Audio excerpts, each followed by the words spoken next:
अध्याय 171 इज़्ज़त। उस पल ये वान के पूरे बदन में पसीना छूट गया। इस बार तो मैंने दुश्मन को 800 का नुकसान पहुंचाया, पर खुद को 1000 का। यानी चाल तो चली थी, लेकिन खुद ही उसमें फंस गई। अब कुछ किया भी नहीं जा सकता था, क्योंकि वो पहले ही उस पर झपट पड़ी थी। अब पीछे हटना बेकार था। वो सी यहान की छाती पर ऐसे लेटी थी जैसे कोई उपेक्षित रानी हो, जिसे अब पंखा झलने वाला भी कोई ना हो। और फिर उसने अपने नखरे भरे अंदाज में कहा, इतनी देर से मैं यहाँ हूँ, लेकिन आपको तो जैसे कोई परवाह ही नहीं। आखिर इस स्क्रीन में क्या है जो आप इतनी देर से देख रहे हैं? मैं सुंदर नहीं दिखती क्या? बताइए ना, मैं ज्यादा सुंदर हूँ या ये चीज? भाई साहब, ये तो सीधा लड़ाई का न्योता था, वो भी ममता भरे अंदाज में। पूरे ड्रामे की रानी। कार में जो डिवाइडर था, वो भले ही नजरों को रोक रहा हो, मगर आवाजें साफ सुनाई दे रही थी। लियू यिंग अगर ये सब सुन रहा होता, तो उसका खून खौल उठता। और सच में, जैसे ही वान ने ये कहा, सामने से किसी के दांत पीसने की आवाज सी आने लगी। और वाकई में वो लियू यिंग ही था। उसने तो अपनी तलवार तक निकाल ली, जो वो हमेशा साथ लाता था, और गुस्से से चीख पड़ा, ये चुड़ैल औरत। बीच में popup, casual date is just a click away, ignore this. और जो चीख उसने मारी, वो ठीक वैसी ही थी जैसी ये वान ने अपनी कल्पना में सोची थी। अब सीन में आता है, शांत और सयाना, सू यी। उसने फौरन लियू यिंग को पकड़ा और धीरे से फुसफुसाया, अरे धीरे बोल, ये कोई नई बात है क्या? तू तो जानता है इसे। अब इतनी जल्दबाजी क्यों? अगर मास्टर ने सुन लिया तो जीते जी गया काम से। बगल में खड़ा नौजवान तो गुस्से में पागल हुआ जा रहा था। उसके बाल जैसे आग से जल उठे हों। ये औरत इन दिनों बहुत अजीब हो गई है। इसमें कुछ गड़बड़ है। और मास्टर है कि सब देखकर भी कुछ नहीं समझ रहे। सू यी ने समझाने की कोशिश की। अरे अरे, वो बस एक थोड़ी सी भोली लड़की है। कितना नुकसान कर सकती है भला? तू टेंशन मत ले, लियू यिंग ने नाक चढ़ाते हुए कहा। क्या नुकसान कर सकती है? वो जानबूझ के कर रही थी, मुझे जलाने के लिए। वो नुवे मास्टर और मेरे बीच में फूट डाल रही है। सू यी हंस पड़ा। अबे ओ, ऐसा मत बोल कि जैसे वो तेरी गर्लफ्रेंड है। देख, चाहे वो कोई चुड़ैल ही क्यों न हो, क्या तुझे लगता है हमारा मास्टर कोई बेवकूफ है? ये सुनकर लियू यिंग का गुस्सा थोड़ा थम गया। आखिरकार उसके लिए तो सी यहान एक परफेक्ट भगवान की तरह था। वो कैसे किसी के झांसे में आ सकता है? मगर तभी पीछे से एक गहरी, रूखी आवाज आई, तुम ज्यादा सुंदर हो। लियू यिंग, मैं कहाँ जाऊं? सूजी, अब मैं क्या बोलूं? मगर वान तो अभी रुकी नहीं थी। उसे तो जैसे सी यहान के शांत जवाब से और भी हिम्मत मिल गई थी। उसने आंखों में शरारत और होठों पे मुस्कान लेकर फिर सवाल दागा, अगर एक दिन मैं और लियू यिंग दोनों नदी में गिर जाए, तो आप किसे बचाएंगे? लियू यिंग, अब मेरी तलवार लाओ। सू यी, हे भगवान, इस औरत से तो मैं डरने लगा हूँ। पल भर को सन्नाटा छा गया। फिर पीछे से सी यहान की आवाज आई, मैं तुम्हें बचाऊंगा। अब तो लियू यिंग का चेहरा ऐसा था जैसे कोई नखरीली बीवी रूठ गई हो। सू यी को तो ऐसा लगा जैसे उसके सिर के ऊपर से काले काले धुएं निकल रहे हों।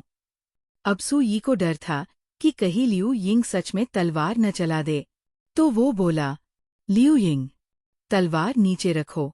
शांत हो जाओ यार, मास्टर अब भी तुम्हें प्यार करते हैं।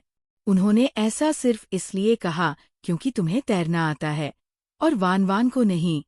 इसीलिए बात समझो, हमें अपनी इज्जत बनाए रखनी चाहिए, समझे? इज्जत रखो, थोड़ी तो इज्जत रखो। पर जैसे ही सू यी ने ये बोला, उसे खुद समझ आया, अबे यार, ये तो ऐसा लग रहा है जैसे मैं किसी जलनखोर प्रेमी को मना रहा हूँ। अध्याय 172। मैं तो बस एक मासूम सी गुड़िया हूँ। ही।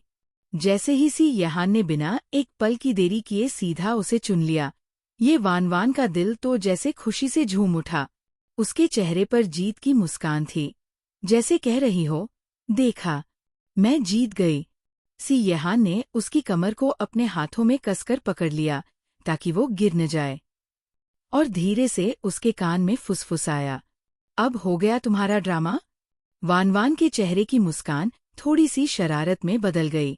ओह, तो पकड़ी गई मैं? उसने मासूम सी शक्ल बनाते हुए धीमे से कहा। किसी ने लियू यिंग से नहीं कहा था कि वो मुझे उस नज़र से देखे जैसे मैं कोई तंग करने वाली चुड़ैल हूं, जबकि मैं तो एकदम मासूम, प्यारी सी लड़की हूं। मासूम? भोली? सी यहान की नज़र ऊपर से नीचे तक उस पर चली गई।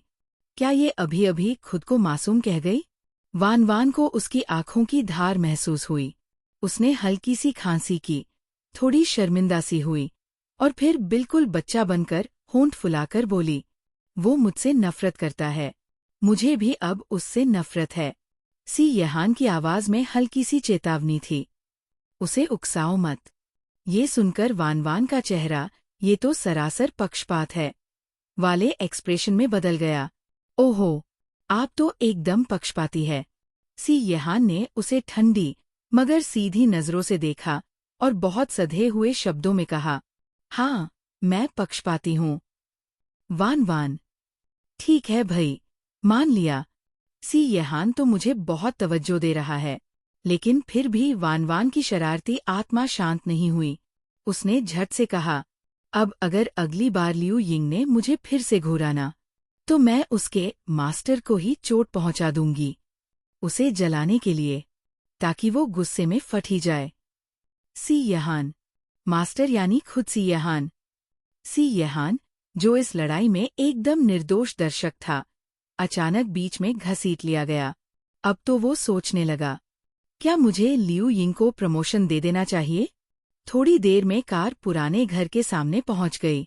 जैसे ही सभी लोग बाहर निकले, वान वान की नज़र लियू यिंग से टकराई, और जैसा उसने पहले ही सोचा था, उसकी आंखों में थी ठंडी, कटीली, खून पी जाने वाली नज़रों की तलवार।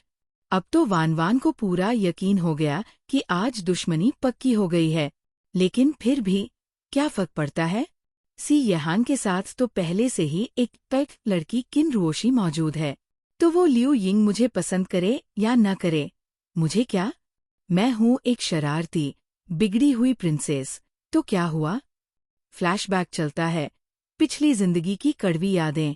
उस वक्त वान वान को सबसे ज्यादा डर लगता था सिर्फ सी यहान से नहीं, बल्कि उसके दो खूनी रक्षक लियू यिंग और सू यी से भी। हर बार जब लियू यिंग उसे अपनी बर्फ जैसी आंखों से देखता था, उसे लगता जैसे उसकी चमड़ी को चाकू से काटा जा रहा है। हर 2-3 दिन में कोई न कोई धमकी मिलती, चेतावनी दी जाती, और हर वक्त उस पर ऐसे नजर रखी जाती जैसे वो कोई चोर हो। इतने साल जिन गार्डनों में उसने बिताए, सी यहान ने उसे हर लग्जरी दी, लेकिन अपनापन कभी नहीं मिला। उसने हर अपमान, हर दर्द को चुपचाप सहा। मगर अब नहीं, अब इस जन्म में वो सबका हिसाब लेगी। अब अगर वो उस भोली बच्ची की तरह नहीं रह सकती, तो फिर इस बार डायन बनकर क्या बुराई है? जैसे ही वो अंदर पहुंचे, घर की बुजुर्ग मालकिन यानी दादी माँ दोनों को देखकर खुश हो गई। आ गए तुम लोग, उन्होंने मुस्कुराकर कहा। सी यहान, दादी माँ ने अपने लाडले पोते को हल्की सी झिड़की दी और फिर दौड़कर वान वान को पकड़ लिया। आजा बेटा वान वान, दादी को गले लगा। जरा देखो तो मेरी गुड़िया कैसी लग रही है। दादी माँ, वान वान ने एकदम मीठी सी आवाज में कहा, बिल्कुल वैसे जैसे छोटी बच्चियां प्यार से बोलती है। और इसमें कोई दो राय नहीं थी कि दादी माँ को वान वान से पहली ही नजर में लगाव हो गया था, क्योंकि इस बार वान वान ने कोई गलती भी नहीं की थी, और उसका चेहरा, उसकी मासूम मुस्कान और प्यारी अदाएं, सब कुछ दिल को भाने वाला था। वो सीधी सादी, शांत और मासूम सी लग रही थी, जिससे लोगों का दिल खुद ब खुद उसकी तरफ खींचने लगता। अरे वाह, अच्छी बात है, तुम कमजोर नहीं लग रही, बल्कि थोड़ा वजन भी बढ़ा है। फिर भी अभी भी दुबली हो, थोड़ा और खाना पड़ेगा। दादी माँ ने प्यार से सिर से पांव तक उसे निहारा और मुस्कुरा दी। वो सही भी कह रही थी। पहले वान वान इतनी दुबली थी कि जैसे हवा में उड़ जाए, अब थोड़ी बेहतर हो गई थी, लेकिन अभी भी पतली थी। मगर अब उसकी भूख देखकर तो यही लग रहा था कि जल्दी ही वो गोलमटोल हो जाएगी, और अगर बेकाबू रही तो शायद फिर से पहले जैसी मोटी भी। ठीक है दादी माँ, अब से मैं और खाऊंगी। शाबाश मेरी बच्ची। फिर दादी माँ ने जैसे कुछ याद किया और झट बोली, अरे हाँ, वान वान, अंदर चलो, मैं तुम्हें किसी से मिलवाना चाहती हूँ। और दादी माँ उसे हाथ पकड़कर अंदर ले गई, मुस्कान के साथ, एक नए मोड़ की तरफ। अध्याय 173। आखिरकार दोबारा आमना सामना। मुझसे किसी से मिलवाना चाहती हैं? वान वान के मन में सवाल उठे। आखिर कौन है वो जिसे दादी माँ इतनी खास अहमियत के साथ मुझसे मिलवाना चाह रही हैं? वो दादी माँ के साथ आगे बढ़ रही थी, लेकिन चेहरा पूरी तरह संदेह और सोच में डूबा हुआ था। जैसे ही वो लिविंग रूम पार करके लॉन की तरफ बढ़ी, अचानक एक जानी पहचानी परछाई सामने आ खड़ी हुई, जैसे वक्त कुछ पल के लिए थम गया हो। कुछ दूरी पर, कुछ कीमती प्योनी के फूलों के पास एक लंबी, नाजुक सी लड़की खड़ी थी। उसके बाल हल्के भूरे रंग के थे, घुंघराले और चमकदार। उसने एक सादगी भरी मगर क्लासी ऊंट रंग की जैकेट पहन रखी थी। पहली नजर में वो चौंका देने वाली सुंदर नहीं लगी, लेकिन उसकी चाल ढाल, उसकी मुस्कान, हर हरकत में एक रॉयल ठाठ और नफासत थी। उसके चेहरे पर शालीनता थी, पर उसकी भौहों के बीच की गंभीरता उसे किसी ताकतवर पुरुष जैसी बनाती थी। और तब वानवान की सांस जैसे रुक गई। इंपीरियल सिटी की नंबर 1 देवी, किन रुओशी, जिसका नाम सुनते ही सबका सिर झुक जाता था। पुनर्जन्म के बाद, इतने लंबे इंतजार के बाद, आखिरकार उससे फिर मुलाकात हुई थी। जैसे ही वानवान ने उसे देखा, उसकी आंखों की पुतलियां सिकुड़ गईं। एक पुरानी दुश्मनी, एक छुपी हुई जंग की याद, उसकी चेतना को सतर्क कर गई। वान, ये है मेरी ग्रैंड नाइस किन रुओशी, दादी माँ ने बहुत गर्व और आत्मविश्वास से कहा। ये लिटिल नाइन्थ, यानी सी यहान, की बहुत अच्छी दोस्त भी है।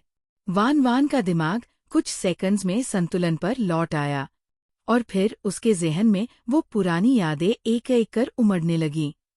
सी यहान के दादा के एक बहुत करीबी दोस्त थे, किन बिंग सॉन्ग, और ये लड़की, किन रुओशी, उन्हीं की पोती थी। दादी माँ ने भले ही उसे एक दोस्त कहा हो, मगर असलियत में ये दोस्ती सिर्फ नाम की थी। वो तो सी यहान की सबसे भरोसेमंद पार्टनर थी, बिजनेस में, फैमिली में और उनके सीक्रेट मिशनों में भी। हर कोई मानता था कि अगर कोई मिसेस सी बनने लायक है, तो वो बस यही लड़की है। लेकिन पहले जिनसे सी यहान शादी करना चाहता था, वो कोई और नहीं, खुद वान थी। और ये बात वान कभी नहीं भूली थी। भले ही सी यहान डरावना था, मगर जब वो कभी कभी कोमल हो जाता था, वो उन पलों में बहुत मोहक लगता था। जब उसने सबकी राय को दरकिनार कर उससे शादी का फैसला लिया, तो वान सच में प्रभावित हुई थी। उसने सोचा था, अगर मैं कुछ बदल नहीं सकती, तो कम से कम इस रिश्ते को स्वीकार तो कर सकती हूँ। मगर सच्चाई ने उसे बार बार बर्फ से भी ठंडा कर दिया था। किन रुओशी जैसी लड़कियां सीधे कुछ नहीं करती, वो तो बस इशारा करती हैं, और उनके लिए काम करने वाले 100 लोग तैयार हो जाते हैं। लियू यिंग उन्हीं में से एक था। उसकी मौजूदगी ही इतनी भारी थी कि वान का सारा आत्मविश्वास दब जाता। उसके लिए सबसे बड़ा अत्याचार था मानसिक ताड़ना। सी यहान अगर उसकी आज़ादी छीन लेता था, तो किन रुओशी उसकी पहचान, उसकी आत्मा, उसका पूरा वजूद चुरा लेती थी। मिसेस सी की बड़ी सी कुर्सी पर बैठी हुई वान अंदर से बस एक कैद पंछी, एक कठपुतली बनकर रह गई थी। फिर भी वान ने अपने भावों को जबरदस्ती दबाया, चेहरे पर सामान्य मुस्कान लाई और बोली, आपसे मिलकर खुशी हुई, मिस किन रुओशी की मुस्कान में एक अजीब सी टाइमिंग थी, जैसे सब कुछ स्क्रिप्ट के हिसाब से चल रहा हो। मुझे रुओशी कहो, वो बोली। तो तुम हो वो वान जिसके बारे में दादी हमेशा बात करती है। तुम वाकई बहुत सुंदर हो, जैसे दादी ने बताया था। यहान कितना लकी है। ये हमारी पहली मुलाकात है, तो ये मेरी तरफ से छोटा सा तोहफा। एक नौकरानी आगे बढ़ी और एक छोटा सा डिब्बा पेश किया। वो था एक खूबसूरत जेड की चूड़ियों का जोड़ा, नीलम सा पारदर्शी, रंग बिरंगा और बिल्कुल शीशे जैसा चमकता हुआ। मार्केट में इसकी कीमत थी लगभग 80 लाख रुपए, और आगे चलकर इसकी कीमत और भी बढ़ने वाली थी। किन रुओशी को पता था कि वान वान अब सी यहान की गर्लफ्रेंड है। उसे ये भी पता था कि यहान उसे दादी से मिलवाकर अपनी प्राथमिकता दिखा चुका है। फिर भी किन रुओशी के चेहरे पर न ईर्ष्या थी, न जलन, नहीं कोई शिकन।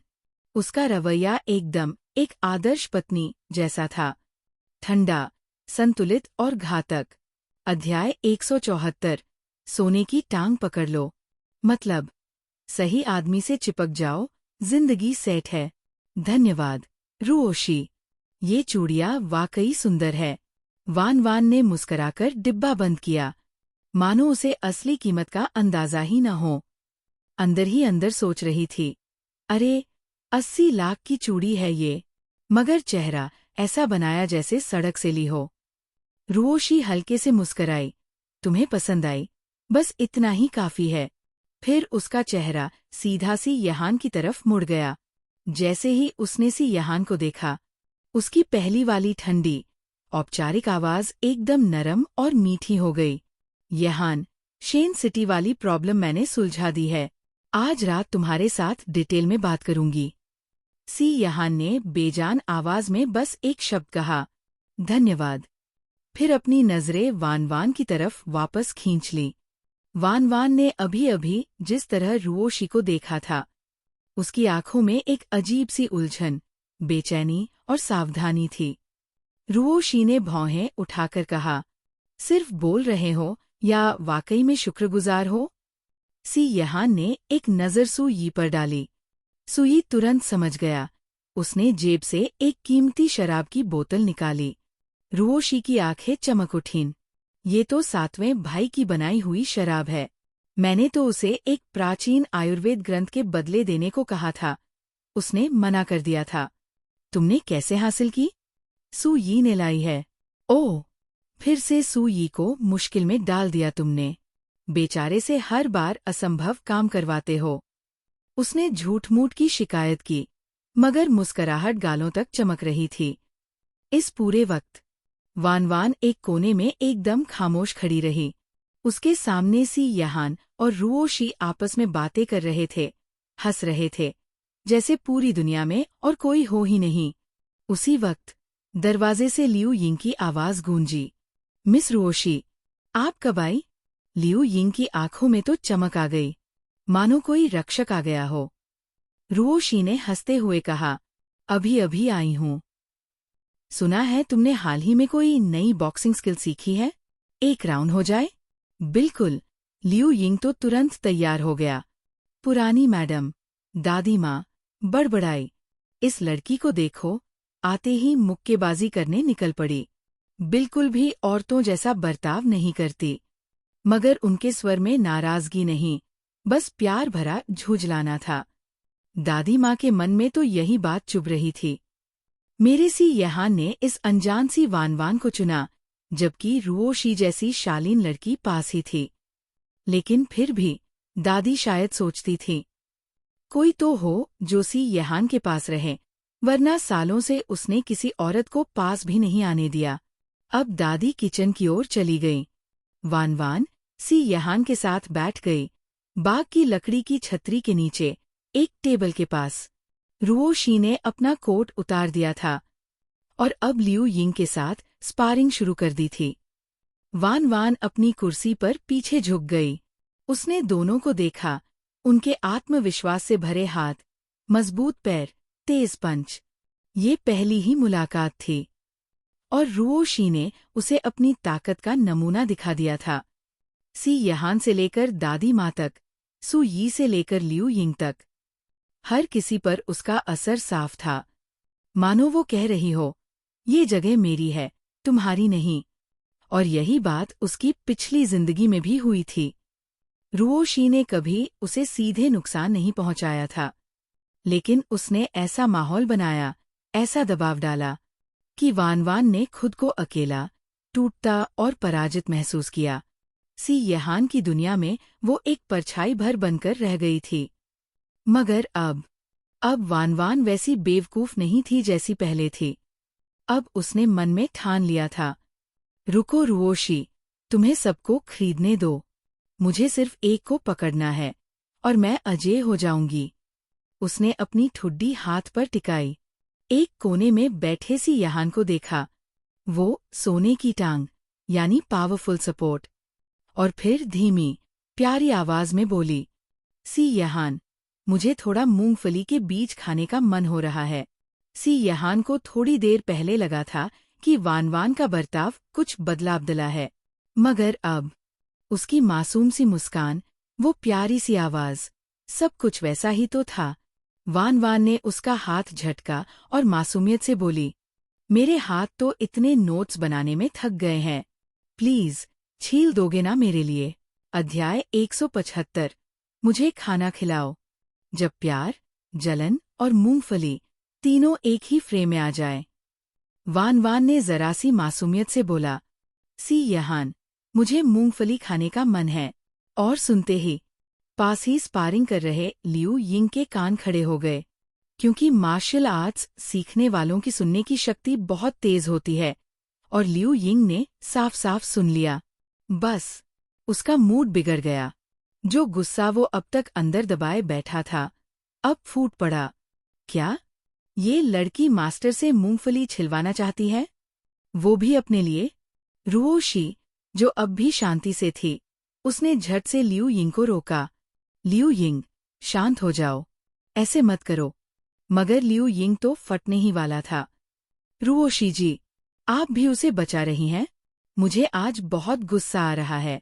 आपको बिल्कुल गुस्सा नहीं आ रहा? रुओशी ने ठंडे, शांत लहजे में कहा, सी यहान जैसी हैसियत वाले इंसान की जिंदगी में कुछ और औरतों का होना कोई बड़ी बात नहीं है, मगर ये औरत अलग है। लियू यिंग चीखा। रुओशी का चेहरा एक पल को सख्त हो गया, लेकिन उसने खुद को फिर से संयमित कर लिया। अलग कैसी?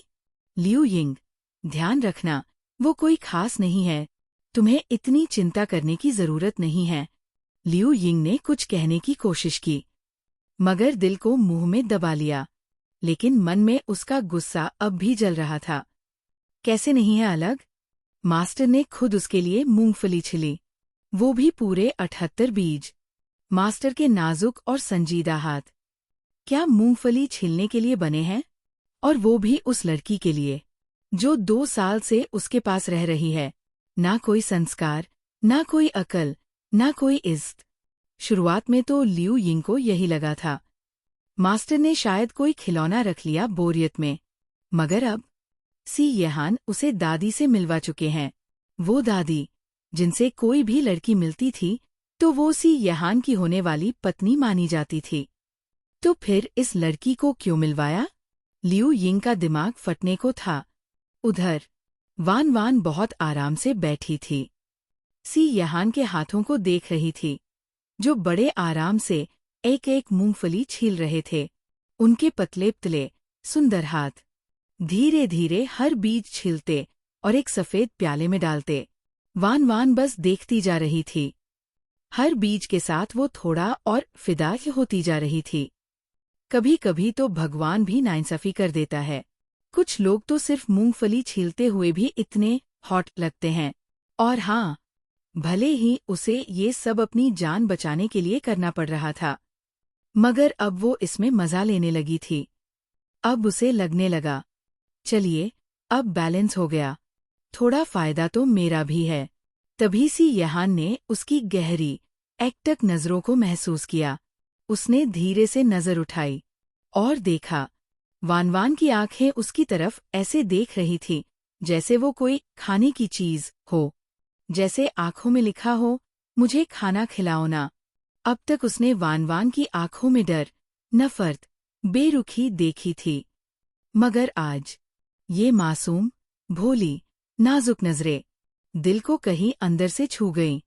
वान वान अब भी उसके हाथों को देख रही थी, लेकिन जब देखा कि वो रुक गए हैं, तो वो थोड़ी चिढ़ गई। अरे, अभी तो भूख लगी है, तुम रुके क्यों? वो कुछ कहने ही वाली थी, तभी एक परछाई उसके सिर पर पड़ी, और अगले ही पल सी यहान के होंठ धीरे से उसके होठों पर आ टिके। हल्की सी गर्माहट, नजदीकी, एक सांस जो रुक गई। वान वान की आंखें चौड़ी हो गईं। ये क्या हुआ? ये क्या कर दिया उसने? और सी यहान ने बहुत ही धीमी मगर गहरी आवाज में कहा, तुम्हें किसने इजाजत दी थी मुझे ऐसे देखने की? वान वान, मैंने किया क्या? बस मूंगफली खानी थी। प्यार थोड़े मांगा था। अध्याय 176। तुम्हारी अदा पर मर मिटा। जब दिल ने कहा, हमें कुछ समझ नहीं आ रहा, और होठ बोले, आउच। ठीक अगले ही पल, धड़ाम, पास ही दीवार से तेज आवाज आई। वान वान की नजर वहां गई। लियू यिंग के पास की दीवार में दरारें आ गई थीं। वो गुस्से में मुट्ठियां भींचे खड़ा था और आंखों से आग बरसाते हुए वान वान की ओर घूर रहा था। फिर बिना रुओशी की परवाह किए पलटा और वहां से चला गया। वान वान, उफ! वो तो नाराज होकर चला गया। सच कहें तो उसे तो बस मूंगफली खाने का मन था। लेकिन अब सोचो, रुओशी ने कैसी बेमिसाल कंट्रोल्ड परफॉर्मेंस दी। उसने खुद अपनी आंखों से सी यहान को वान वान के करीब आते देखा, फिर भी चेहरे पर ना कोई जलन, ना कोई शिकन।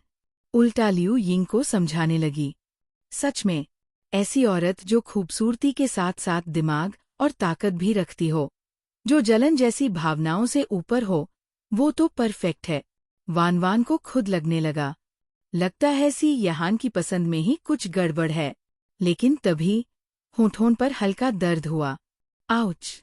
सी यहान ने गौर किया कि वान वान कहीं खोई हुई थी। उसने गहरी आवाज में पूछा, क्या सोच रही थी?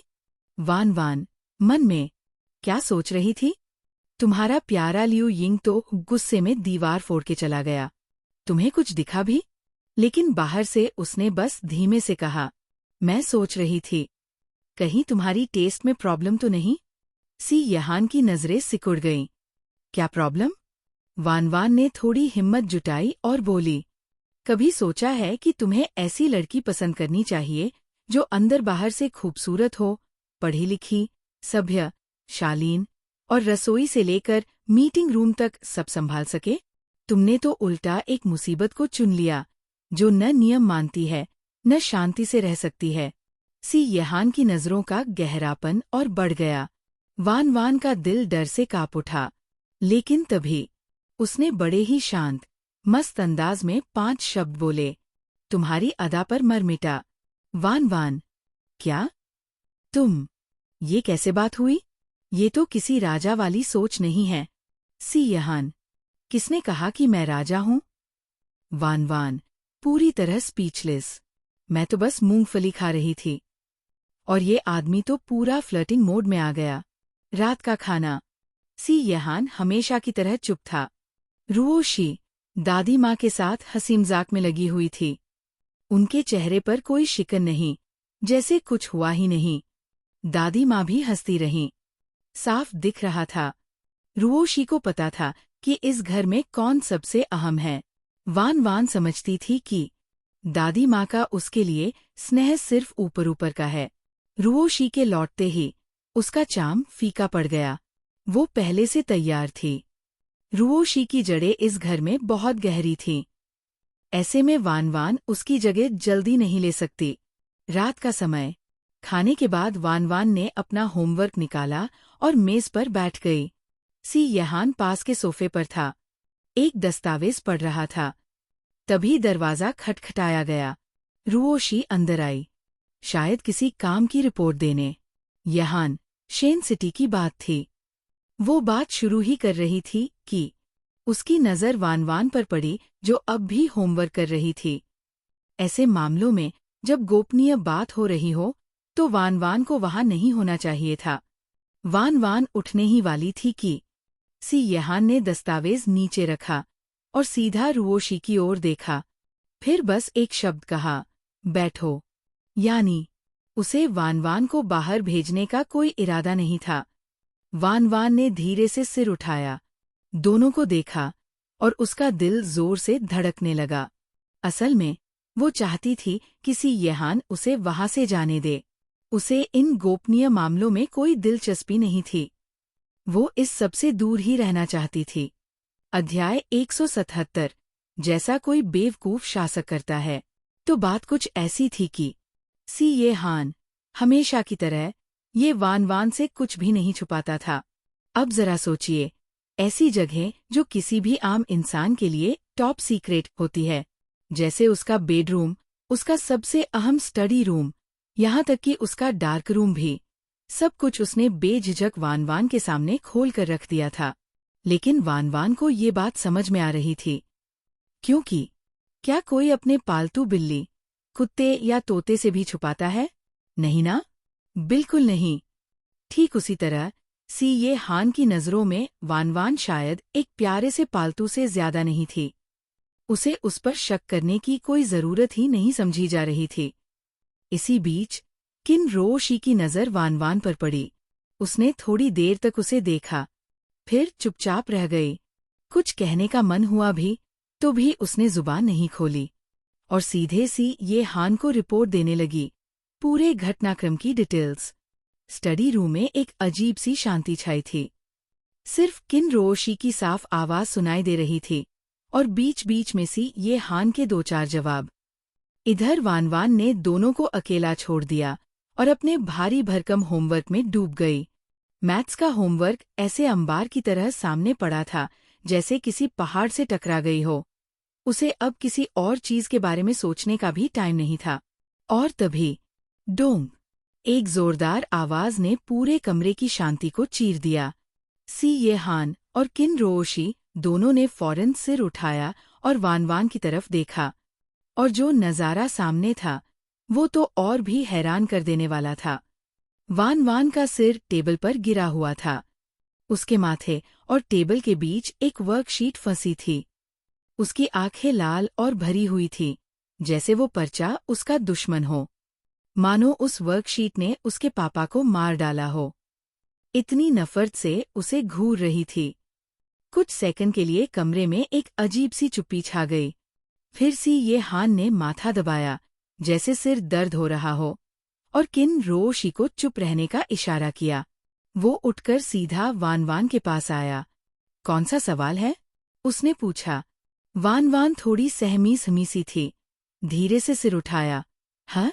सी येहान ने फिर से पूछा, इस बार थोड़ी नरमी से, और साथ ही उसके माथे को छूकर देखा जहां लाल निशान बन गया था।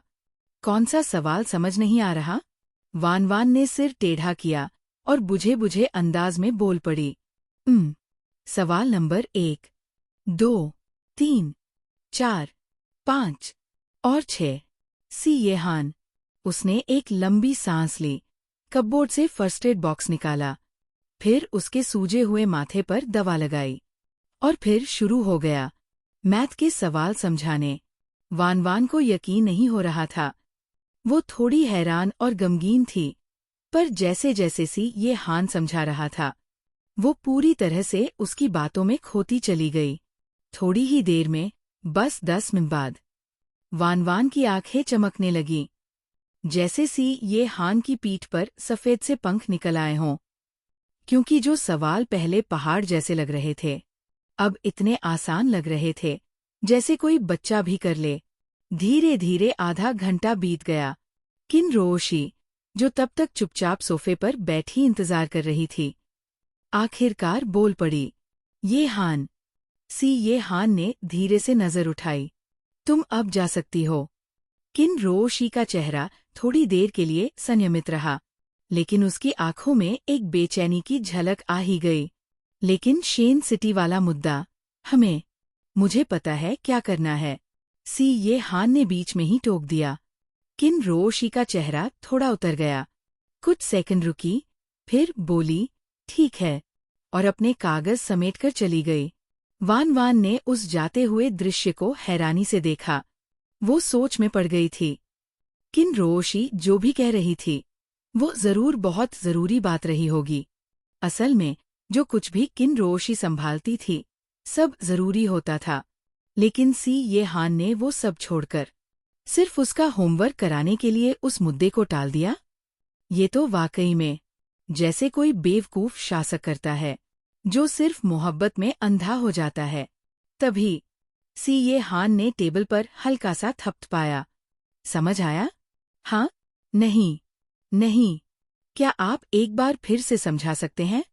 वान वान ने झटपट ध्यान वापस लाया। छोड़ो, सी ये हान क्या सोच रहा है? क्या फर्क पड़ता है? वान वान ने मन में सोचा। अभी तो मैथ का टेंशन ही काफी है, और आज जब ऐसा मौका हाथ लगा है तो भला कौन छोड़ेगा। अध्याय 178। क्या उनका मालिक भी वासना में अंधा हो सकता है? नीचे आंगन में लियू यिंग अपने हाथ सीने पर बांधे दरवाजे से टिककर खड़ा था। चेहरे पर अब भी गुस्सा साफ दिख रहा था। लेकिन जैसे ही उसने पीछे से किसी के कदमों की जानी पहचानी आवाज सुनी, उसने फौरन पलटकर देखा। मिस रोशी? वो चौंका। आप तो मास्टर से बात कर रही थी ना? इतनी जल्दी वापस आ गई? किन रुओशी का चेहरा कुछ ऐसा था मानो उसके जज्बात पढ़ना नामुमकिन हो गया हो। उसने धीरे से सिर हिलाया। अब भी बात पूरी नहीं हुई। ये हान बिजी है, उन्होंने कहा मैं पहले चली जाऊं। लियू यिंग ने चौंकते हुए पूछा, मास्टर बिजी हैं? क्या कुछ हुआ है? क्योंकि अगर शेन सिटी से ज्यादा जरूरी कुछ हो गया है तो जरूर कोई बड़ी मुसीबत आई है। किन रुओशी ने जल्दी से बात संभाली। नहीं नहीं, टेंशन मत लो, ऐसी कोई बात नहीं है। लेकिन लियू यिंग ने फिर पूछा, तो फिर मास्टर किस चीज में बिजी हैं? हमने शेन सिटी में बाकी बची सारी ताकतों को खत्म कर दिया है। सब कुछ उलझा पड़ा है और सब मास्टर के आदेश का इंतजार कर रहे हैं। पर किन रुओशी कुछ बोलने से हिचक रही थी। लियू यिंग को शक हुआ और फिर गुस्से से भड़क उठा। फिर से वही औरत ना? वही चालाक लोमड़ी? मिस रुओशी, अब तो आप समझ गई होंगी। मास्टर ने इतना जरूरी काम सिर्फ उसी की वजह से टाल दिया। उसने और भी बताया, आज कार में जब मास्टर वीडियो कॉन्फ्रेंस कर रहे थे, उस औरत ने बिना शर्म किए उनके सामने उन्हें बहकाना शुरू कर दिया। हम दोनों, मैं और सुई, वहीं मौजूद थे। और सबसे बड़ी बात, मास्टर ने उसे डांटा तक नहीं, बल्कि उल्टा मीटिंग रोक दी उसके लिए। अब किन रुओशी की आंखों के सामने वो नजारा घूम गया, जहां सी ये हान वान वान को बैठाकर होमवर्क सिखा रहा था। उसकी आंखों में एक गहरी, अंधेरी परछाई दौड़ गई। ये हान एक मर्द है और मिस ये जवान, खूबसूरत लड़की है। ऐसा होना तो स्वाभाविक है, मोह तो हो ही जाता है। पर चिंता की बात नहीं, जब बात किसी बड़े फैसले की होती है तो कोई भी उसे प्रभावित नहीं कर सकता। पर लियू यिंग अब बर्दाश्त की हद पर था। मिस रुओशी, वो पहले ही असर में आ चुके हैं और आप अब भी उनका बचाव कर रही हैं। उसने गुस्से में हाथ झटकते हुए कहा, आपकी बात सही हो सकती है सामान्य मर्दों के लिए, पर हमारा मास्टर कोई आम मर्द थोड़ी है। वो कोई वासना का पुतला नहीं हो सकता, ये नामुमकिन है।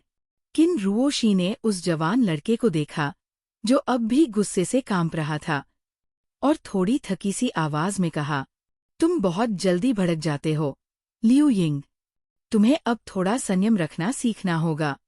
वो लड़की तुम्हारे और सी ये हान के बीच दीवार बन सकती है, लेकिन अभी उसे लेकर इतना परेशान मत हो। लियू यिंग तो जैसे फट ही पड़ा। मैं अब और नहीं सह सकता। उस औरत में सुंदर चेहरे के सिवा कुछ नहीं है, न दिमाग है, न ताकत, चिकन तक नहीं पकड़ सकती। अगर यही हाल रहा तो एक दिन वो मास्टर को डुबो देगी।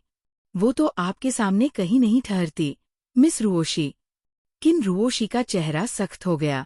लियू यिंग, आगे से ऐसी बातें मत करना, चाहे जैसी भी हो, वो अब ये हान की अपनी है। लियू यिंग की आंखें लाल हो गईं। वो उनकी बराबरी के लायक नहीं है। वो आपके बराबर तो कभी हो ही नहीं सकती। ऊपर कमरे में इधर वान वान, जो अब तक मैथ से हार मान चुकी थी, जब से सी ये हान के तरीके समझ में आए तो जैसे किसी खजाने का ताला खुल गया हो। पता ही नहीं चला कब पूरी रात निकल गई। वो तो बस लगातार सुनती ही रही। तभी उसका फोन बजा। जियांग यान रान का कॉल था। आधी रात हो गई थी। इस वक्त तो यान रान को सो जाना चाहिए था। फिर कॉल क्यों? वान वान का दिल घबरा गया। जल्दी से कॉल उठाया। उधर से सिसकियों की आवाज आई। वान वान का चेहरा तुरंत बदल गया। यान रान, तू रो रही है? क्या हुआ? उधर से टूटी फूटी आवाज आई। वान वान, मैं क्या करूं? अचानक ऐसा लगने लगा कि मैं बहुत बेकार हूं। मैं क्यों अब भी उसे सोचती हूं?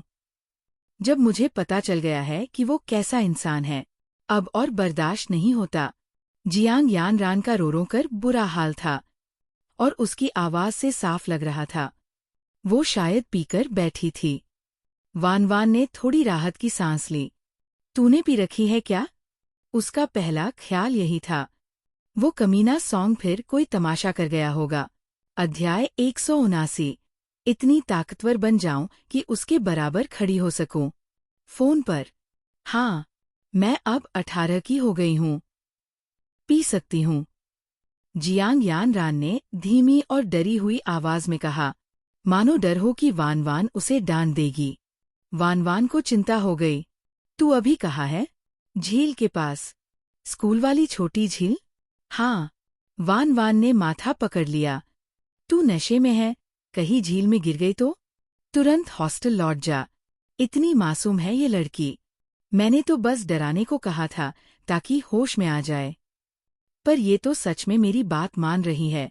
लेकिन फिर उधर से जवाब आया, पर मैं तो रास्ता भटक गई हूँ।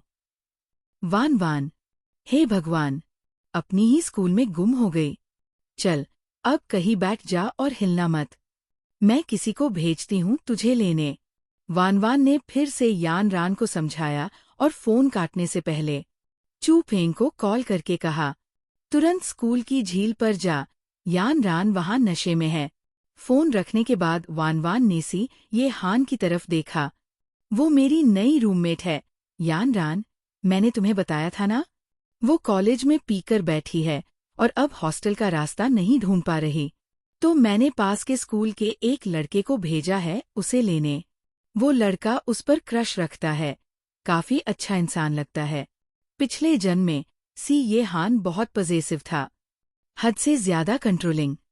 यहाँ तक कि उसके आसपास के लोगों की भी जासूसी करता था, चाहे वो उसकी हिफाजत के लिए क्यों ना हो।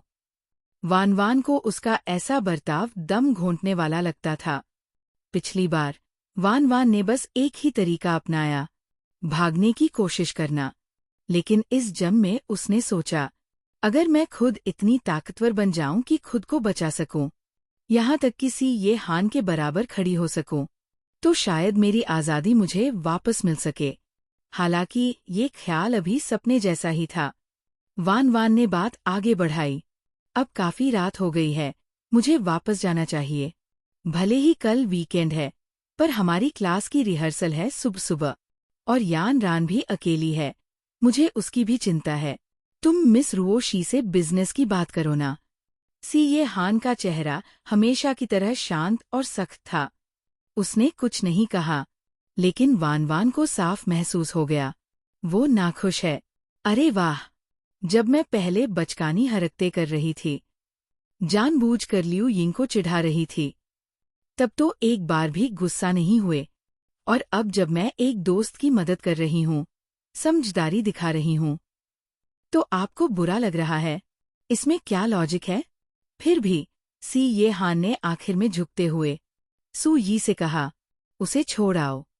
पुराने घर में, क्योंकि अब बहुत रात हो गई थी। पुरानी मैडम तो सो चुकी थी, तो वान वान ने उन्हें डिस्टर्ब नहीं किया, बस पुराने नौकर को अपने जाने की सूचना दी। लिविंग रूम में किन रुओशी अब भी बैठी थी। वो अब तक सोई नहीं थी। जैसे ही उसने वान वान को नीचे उतरते देखा, थोड़ी हैरानी से पूछा, मिस ये, आप जा रही हैं? इतनी रात हो गई है, क्यों ना यही रुक जाए और यही सो जाए? पास खड़े लियू यिंग ने ताना मारते हुए कहा, वो इस पुराने घर में रुकने के लायक कहा है।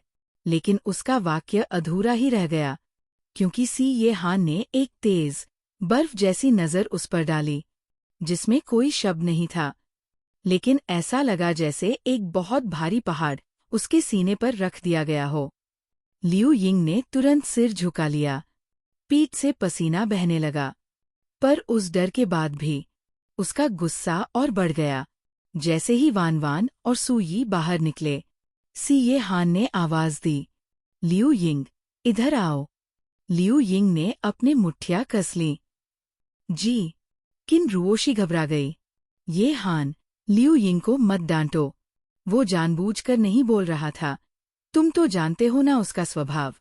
लेकिन लियू यिंग ने सिर ऊंचा करते हुए कहा, मिस रुओशी, आपको मेरी तरफ से बोलने की जरूरत नहीं है। वो बिना एक शब्द बोले सी ये हान के पीछे पीछे स्टडी में चला गया। अध्याय 180 बेजोड़। सी ये हान की स्टडी रूम में एक गहरी चुप्पी छाई हुई थी। वो अपनी पुरानी, बड़ी और सादी लकड़ी की कुर्सी पर बैठा था, और उसके सामने खड़ा था वो जिद्दी, अक्खड़ लड़का, लियू यिंग। लियू यिंग का चेहरा जैसे कोई जंगली, अनट्रेन भेड़िए का हो, जिद और गुस्से से भरा हुआ। ऐसे लोगों को काबू करने का सिर्फ एक ही तरीका होता है, उससे भी ज्यादा ताकतवर बनो, वरना वो जिंदगी भर तुम्हारे आगे नहीं झुकेगा। कुछ पल बाद सी ये हान ने आखिरकार धीरे लेकिन भारी लहजे में पूछा, क्या तुम्हें मेरी पसंद पर कोई आपत्ति है, औरतों के मामले में? लियू यिंग की आंखें तुरंत फट गईं। मन में, हाँ, और कैसी, बहुत सारी, लेकिन बाहर से बस बुदबुदाया, मैं कौन होता हूँ कहने वाला। सी ये हान ने ठंडे स्वर में दोहराया, तुम नहीं हो कहने वाले। ये आवाज सीधी दिल पर लगी, जैसे कमरे में हवा जम गई हो। अब लियू यिंग के सब्र का बांध टूट गया। उसने दांत भींचते हुए कहा, सच कहूं तो, हाँ, मुझे समझ नहीं आता कि आपने ये वान वान जैसी लड़की क्यों चुनी, मास्टर। सी ये हान की आंखों में ठंडी चमक आ गई। तो तुम्हारे हिसाब से मुझे कैसी लड़की चुनी चाहिए? लियू यिंग एक पल की देरी किए बिना बोल पड़ा, ऐसी जो बाहर से भी सुंदर हो और अंदर से भी पढ़ी लिखी हो, तेज हो और मार्शल आर्ट्स में भी माहिर। ऐसी जो आपके स्तर की हो, ना कि कोई निकम्मी जिसे हर वक्त आपकी सुरक्षा की जरूरत पड़े, जो कभी भी आपकी कमजोरी बन जाए। मैं मानने को तैयार नहीं कि आप भी उन मर्दों जैसे हैं जो सिर्फ बाहरी सुंदरता पर मरते हैं। लियू यिंग को सी ये हान की पसंद पर पूरा शक था। इतने सालों से साथ रहा था, उसे पता था कि मास्टर कितना परफेक्शनिस्ट है।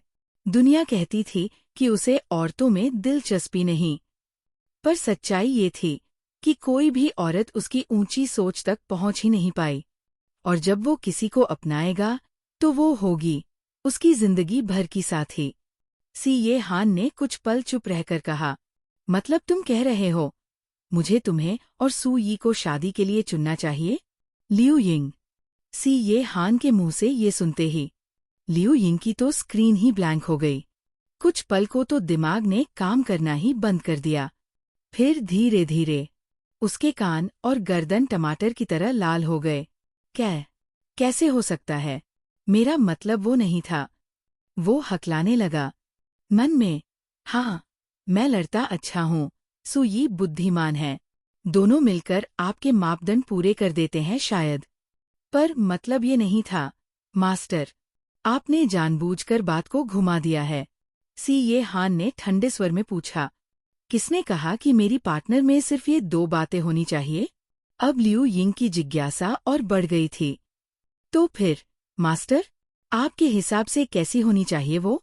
इतने सालों में सी ये हान ने कभी नहीं बताया था कि वो अपने जीवन साथी में क्या चाहता है। लियू यिंग ने सांस रोक ली और पूरे ध्यान से उसकी तरफ देखने लगा। और फिर एक लंबे सन्नाटे के बाद सी ये हान की भारी आवाज हवा में गूंज उठी, बेजोड़। Liu Ying. वो तो जानता था कि मास्टर के स्टैंडर्ड ऊंचे हैं, लेकिन इतने ऊंचे? बेजोड़, अनपैरालल्ड, मतलब क्या हुआ इसका? सिर्फ खूबसूरती, दिमाग और लड़ाई में तेज होना भी काफी नहीं? तो क्या वो कोई देवी ढूंढ रहे हैं जो हर चीज में एक्स्ट्राऑर्डिनरी हो, सुपरवुमन? लियू यिंग अब कुछ भी कहने लायक नहीं बचा। मन में, क्या मास्टर सीरियस है? वो लड़की जो मुर्गा भी ठीक से नहीं काट सकती, जो अभी तक स्कूल भी पास नहीं कर पाई, वो बेजोड़ है?